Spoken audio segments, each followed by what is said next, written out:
Бәріңе сәлем достар, қалайсыздар? Мен көптен бері видео түсірген жоқпын да, блог. Мен бүгіннен бастап блогымды қазақша жүргізуге шештім, қабылдадым. Қазір бүгін жаңа жылға бір 3 күнде қалды. Бүгін шығып, Starbucks'тан кофе алып, кофе ішіп отырмын.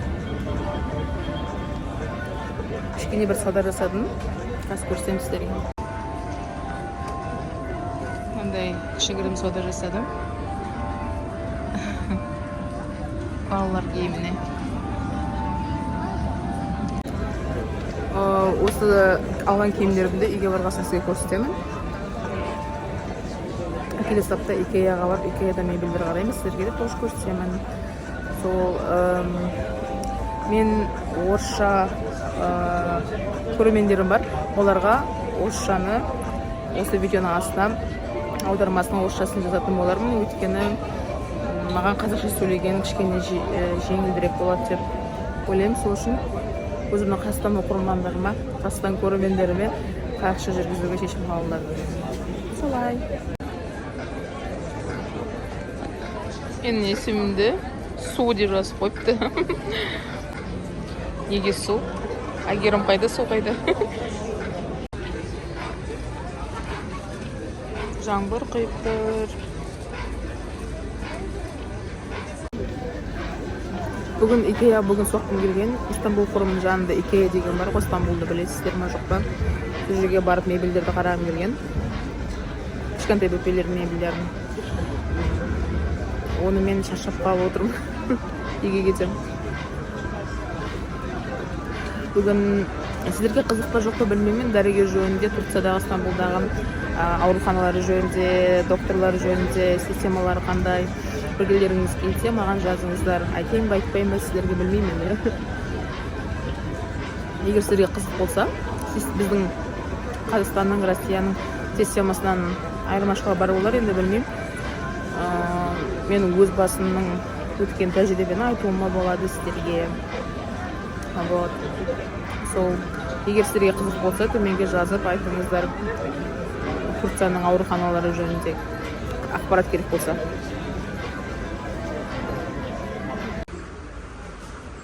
İstanbul'da мысықтар әлі жерде бар.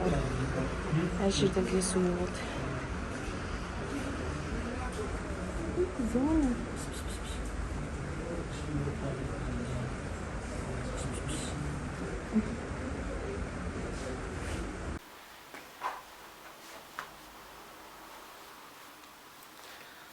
Бұлдырап тұрған жоқпын ба? Жақсы. Wi-Fi.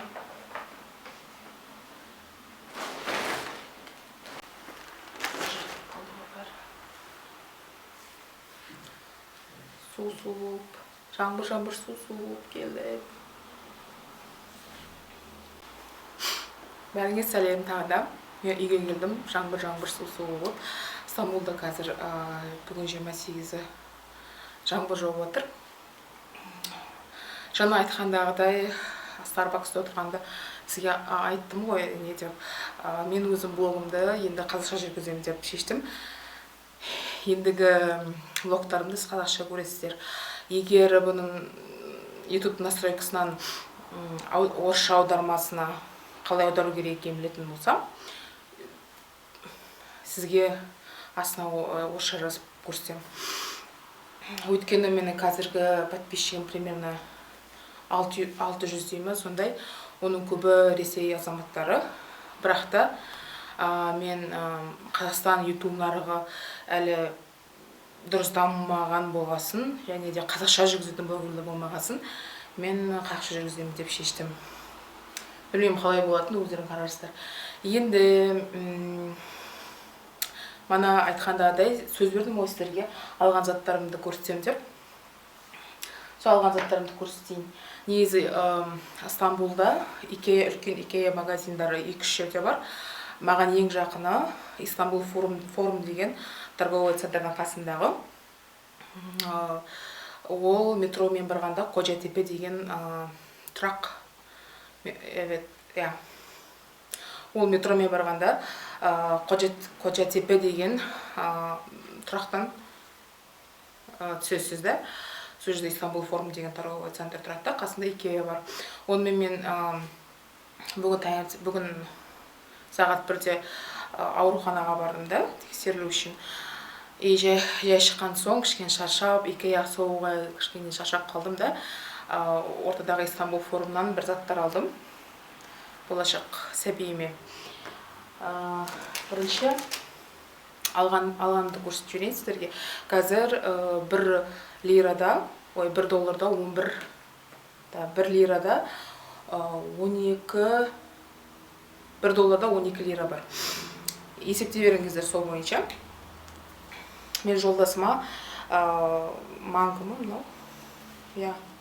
мангыдан 400 лираға мынандай беш айтқанда свитер. Осындай свитер алғам. Қыста киюге. Су болып қапты оның жері. Жаңбыр болып. Осындай алдым. Және де 400 лира есептей беріңіз. 1 долларда 12 лира бар дегенде есептейсіз ғой өзіңізде қанша, өзіңіздің еліңізде қанша теңге ма, рубль ма. Және де мынандай үлкен мангыдан 250 лираға мынандай үлкен баланың затын салуға бұйырса сумка алдым, дорба. Алғанда бұлай тұрады. Осындай алдым. Біз айтқанда кенеп матадан тігілген ғой. Ішінде тек қана бір қалтасы бар. Болды. Осы мынандай кнопочкасы бар. Және де бізбен айтқанда 250 лира, сумка 250 лира десеңіз, доллармен есептеген кезде 20 доллар. 1 доллар 12. Бір 22 доллар сондай болады. Біздің теңгемен есептеген кезде 10 мың теңге. 10 мың теңге.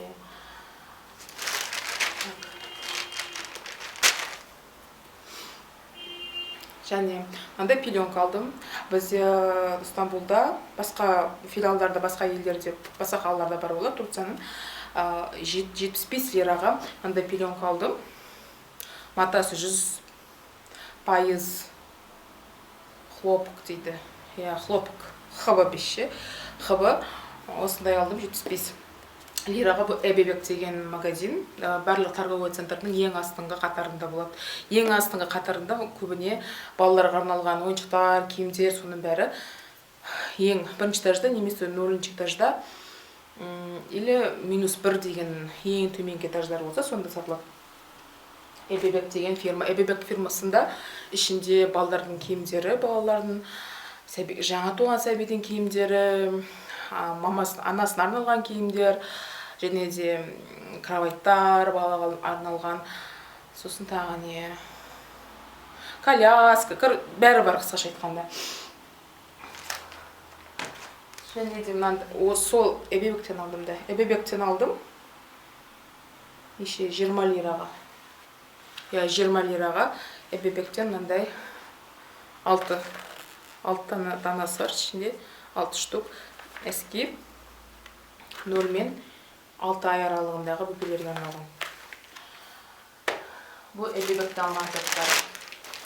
Және де сол қатардан, осы Истанбул форумның ең астыңғы қатарынан Эбебектің жанында Мамино деген тоже балалар киімдерін сататын. Тек киімдер сатады бұл жерде, мебель сатпайды. Сол жерден тағы қалдым. Әрине маған Эбебектің сайтына, Маминоның сайтына кіріп алуыма болады, бірақ мен өз көзімен көріп, қолмен ұстап қарағым келді. Дәл саттарды. Енді онлайн заказ беретін боларым. Бұл бағасы кішкене қымбаттырақ сияқты.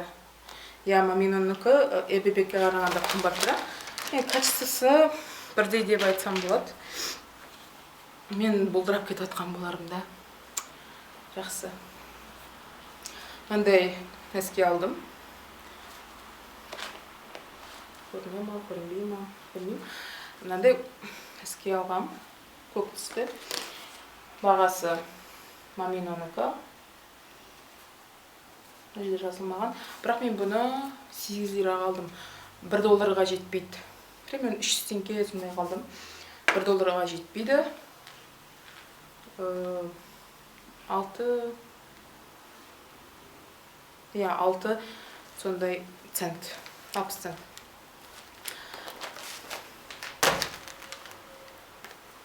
Мында ползонки алдым. Ондай выбор жоқ, шынын айтқанда.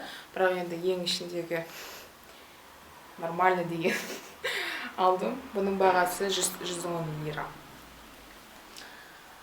Бұл балаларға арналған киімдердің бәрі 100% хлопок. Және де осындай сол магазиннен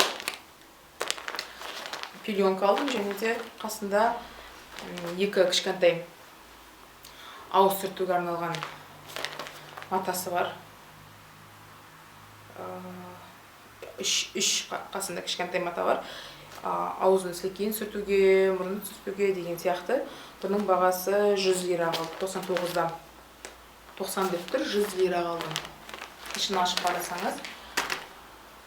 Бұл Маминонікі. Осындай бір кішкентай ауыз сүртуге арналған. Осындай 3 штук бар. Сосын мынандай пеленкасы бар. Тоже элбебекке ұқсайды бұныңкіде. Бірақ матасы кішкене жақсылау сияқты бұныңкі. Мынандай пеленка алдым. Суреттері бар, көріне ме, көрінбей ме? Ай, бұл суреттері бар. Осындай заттар алдым. Сіздерден енді кешірім сұраймын, егер кішкене бұлдырап тұрса камерам, мен өзімнің Canon камераммен түсіріп отырмын. Бұрынғы ескі камерам бұл 600 деген. Далада жүргенде телефонмен түсірем, үйге келгенде осы камерамен түсіруге, полупрофессиональный деп айтады ғой, шешім қабылдадым. Енді жарық. Негізі ертең күндіз күн жарығына түсіргім келді, бірақ қызу оймен келе сала бәрін көрсетіп тастайын деп. Сол көрсетіп тастап жатырмын. Ендігі шаруа аптасына бір 2-3 рет видео шығарам деген ойым бар. Сіздермен бөлісетін заттарым болса. Мен августтен бері түсірмеген сияқтымын видеоны. Өйткені өзімнің денсаулығыма байланысты, көңіл күйім болмағасын түсірген жоқ па, енді түсірем деген ойдамын. Осымен бітті.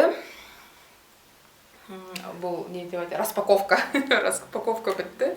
Және кішігірім анықтама бердім сізге менің болашақ жасайтын влогтарым жөнінде. Сіздерге көп рахмет. Менің каналыма жазылыңыздар. Менің каналымды дамытуға көмектесіңіздер. Сол рахмет сіздерге. Бәріңізге сау болыңыздар.